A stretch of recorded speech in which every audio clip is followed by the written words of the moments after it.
আসসালামু আলাইকুম, সবাইকে স্বাগতম। আইসিটি বিষয়ের এই যে রাজশাহী বোর্ড 2024 সালে লজিক গেট সম্পর্কিত যে প্রশ্নটি এসেছিল, ওই প্রশ্নের খ নাম্বারে ছিল a into a plus B equal to a। ব্যাখ্যা করো। এই দুইটা সমাধান করে এ উত্তর হবে। তাহলে আমাদের লজিক ফাংশন সরলীকরণের নিয়ম অনুযায়ী এটা করা যায়, যাই আমরা সমাধান করে দেখাচ্ছি। তো এই যে এইভাবে আমরা লিখতে পারি। প্রথমে দুইটা লাইন লিখে নিব।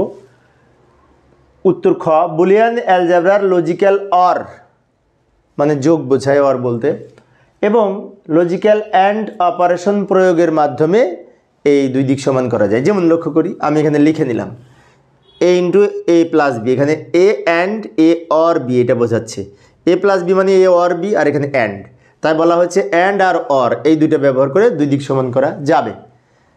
এটা সমান এ কিভাবে হবে? বাম দিকে আমি একটা কাজ করতে পারি, সেটা হচ্ছে এইটা আর এইটা গুণ করে আমি এটা পেলাম। কিভাবে পেলাম? এ এখানে লিখে দিলাম, এ আর এ যোগ করে কিন্তু একটা এ হবে। আবারও বলছি, এ এখানে থাকলো, এখানে ইনটু দুইটা এ যোগ করে কিন্তু একটা এ হয়।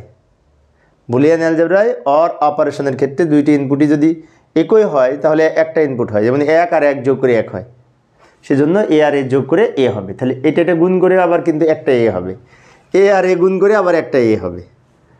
এই যে লক্ষ্য করি, এই এ আর এ গুণ করে একটা এ। এখানে থার্ড বাক্যে আমরা লিখে রেখেছি এ আর এ যোগ করে যেহেতু এ হয়, এটার মান এ লিখেছি। আবার এ আর এ গুণ করে যেহেতু এ হয়, এখানে লিখে রেখেছি এ ইন্টু এ সমান এ। এই যে বুলিয়ান মৌলিক উপপাদ্যে বলা আছে এরকম, না? তো এইভাবে এইটুকু লিখলে হবে। মূলত এই দিক সমাধান করে এ পেলাম, এটা মিলে গেল, প্রমাণ হলো। এইভাবে আমরা খ নাম্বারের উত্তর দিতে পারি। অর্থাৎ লাস্টে আমরা লিখে দিব সুতরাং এইটা সমান এইটা। অর্থাৎ এইটা দিয়ে আমরা শুরু করেছি, বাম পক্ষ এ পেয়েছি, ডান পক্ষ এ, সেজন্য লিখেছি এইটা সমান এইটা। প্রমাণিত। সহজ কিন্তু। তো প্রিয় শিক্ষার্থী বন্ধুরা, এই অধ্যায় সৃজনশীল প্রশ্নের প্লেলিস্টের লিঙ্ক আমি ভিডিও ডেসক্রিপশনে দিয়ে রাখবো। ওখান থেকে তোমরা সৃজনশীল প্রশ্ন দেখে নিতে পারবে।